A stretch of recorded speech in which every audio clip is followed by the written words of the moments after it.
大家好，欢迎回到我的频道 Stock Dragon。在开始今天的影片之前呢，我想跟大家说一件事。也许各位没有注意到，我的影片的字幕，也就是那个 CC 呢，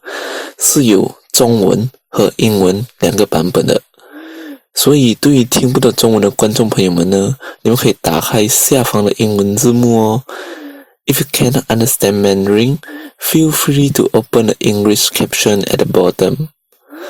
还有就是，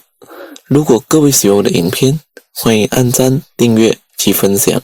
你们的支持永远都是我继续做影片的动力哦。好了，废话不多说，让我们进入今天的主题。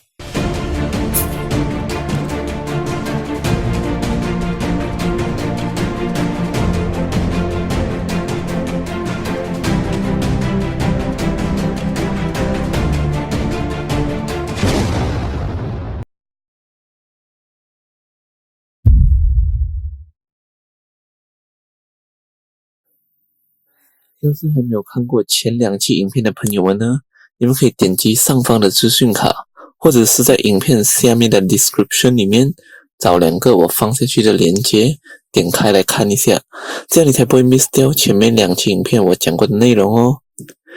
上一期的影片里呢，我们把这一页的指标都讲完了，所以今天让我们进入下一页吧。点击这个 corporate info， 我们就来到这一页。首先我们可以看到一些妹妹的资料，像是它的官网、联络方式和简介之类的。在这里呢，我们也可以看到一些在之前的影片里我们介绍过的指标，像是这个 market cap、PER 和 EPS。好，现在就来让我们一个一个的了解那些我们还没有讲解过的指标吧。首先我们可以看到这里有一些数据，其实呢，这些数据对于判断一只股票并没有什么太大的直接的关系，所以我会比较快的就带过了。好，我们现在可以看到这个 total revenue 和 net profit 这2个都非常容易理解。这个 total revenue 呢，指的就是业绩所带来的总收益，而这个 net profit 呢，就是指净收入，就是拿这个赚到的钱去减去各种开销，比如说缴税和偿还一些债务之后剩下来的收入。然后这个 enterprise value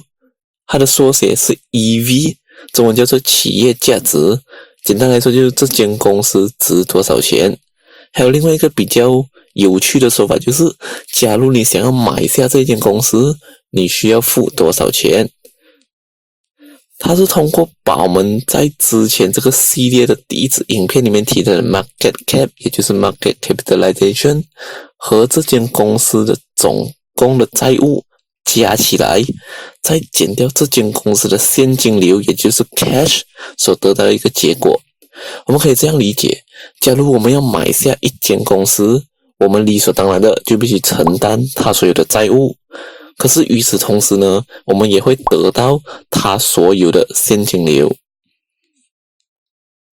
然后它下面的这个 EBITDA 呢，其实它是 earning before interest, taxes, depreciation and amortization 的缩写。也就是说呢，这个 EBITDA 代表着一间公司在不计算利息、interest、税、taxes、折旧、depreciation 和摊销 amortization 的情况下的利润。这个 depreciation 和 amortization 可能对于一些新手或者是没有经济学背景的人来说会太过的复杂，所以我在这里简单的讲解一下。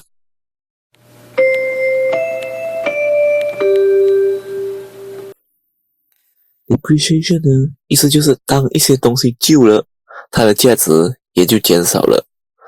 一个最简单的例子，假如你现在买了一辆50千的车，这辆车就成为了你的资产，所以我们可以讲你的资产就是50千。3年过后，你的车降值了，只剩下30千，所以呢，你的这个资产也就跟着减少到30千。这个呢，就是我们所谓的 depreciation 折旧。那么 amortization 呢，我们就可以想象它是一个定期一定要花费的钱。给一个例子，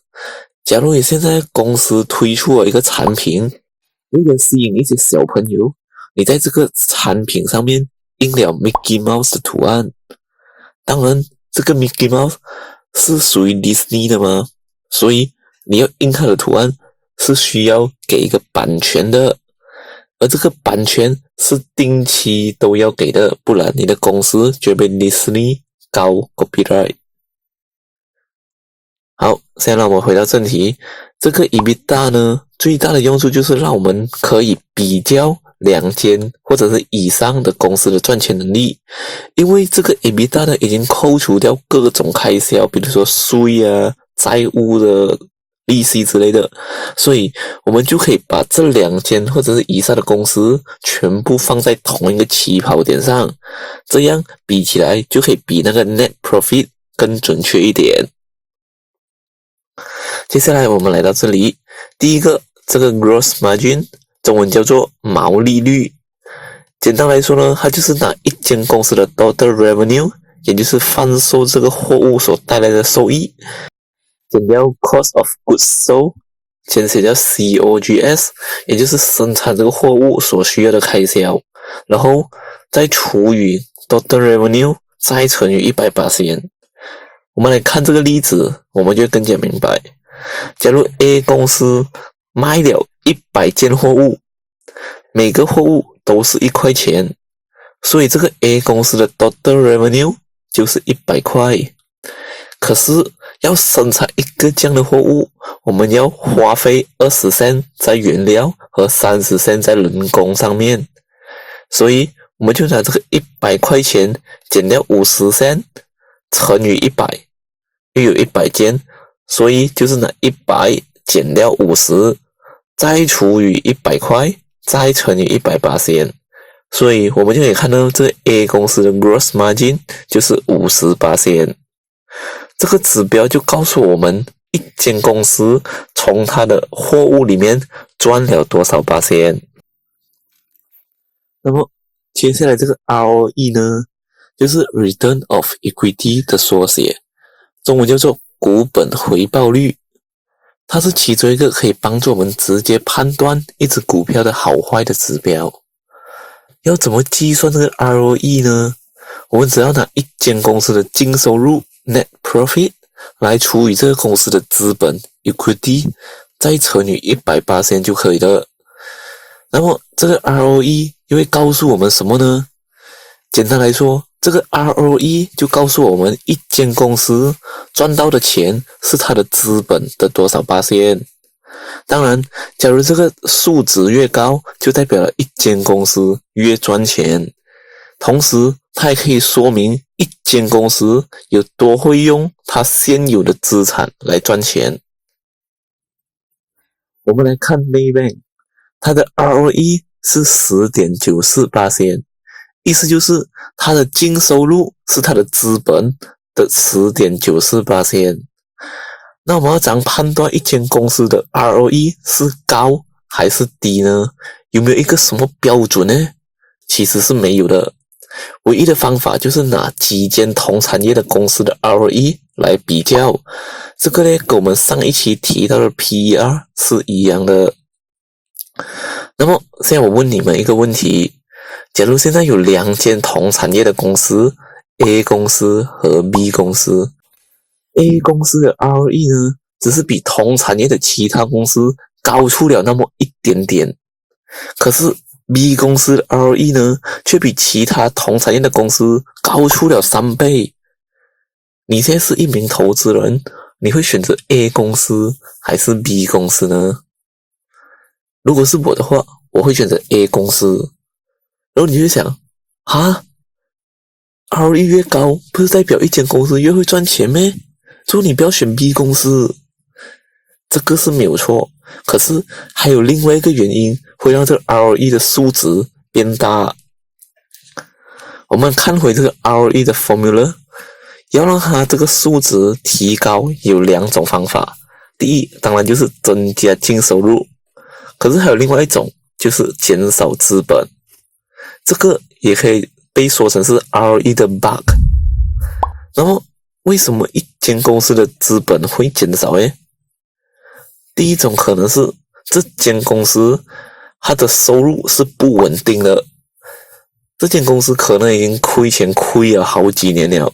导致它的资本一直在减少，然后突然今年它赚到钱了，所以这个时候就算它的净收入是很小，可是它的资本已经减到更小了，所以一个小的净收入除以一个更小的资本，这样它的 ROE 就会很大。然后在这个情况下，我们最怕的是，因为它的收入是不稳定的，我们不懂明年它还会不会亏钱，所以对于这种公司，你敢投资吗？第二种可能性是，这间公司其实欠了很多的债，因为要计算一间公司的资本，就是等于拿资产 asset 减掉债务 debt， 所以如果一间公司的债务越多，它的资本就会越少，导致了就算这间公司赚的钱不多，可是它的 ROE 还是会很高。所以当我们看到一间公司的 ROE 比同产业的其他公司高出了很多的话，不要急着觉得捡到宝了，可能里面暗藏危机。所以这种时候我们就不能单单靠一个指标，我们还要靠其他很多的指标，才能全方面的分析一只股票。好了，这期的影片就到此为止。因为我会把每一个指标都讲得很详细，所以我有一点担心，如果一次过教太多的话，你们会不太好吸收。所以呢，就如你们现在所看到的，我们还有几个指标还没有讲解，所以这个系列的影片还没有结束。下一期影片呢，我会继续将这里剩下的几个指标都解释完毕。之后呢，我将会再做一个视频，为大家做个总结。毕竟解释了这么多指标，可能大家也是有听，可是也不是很明白的样子，所以之后会有一期的影片呢，是为大家示范该怎么用这些指标去分析一只股票。我知道我的教学速度很慢，因为我想让你们能完全了解每一个股票指标的要点，所以当然我会教得很仔细，当然那个速度就会很慢。然后我在这里也希望，假如你们喜欢我的影片，希望你们能按赞、分享，并且订阅我的频道。有任何的意见或者问题，都欢迎在底下留言给我，因为你们的支持呢，永远都是我继续做影片的动力。好了，这一期影片就到此为止，我们下一期影片见，拜拜。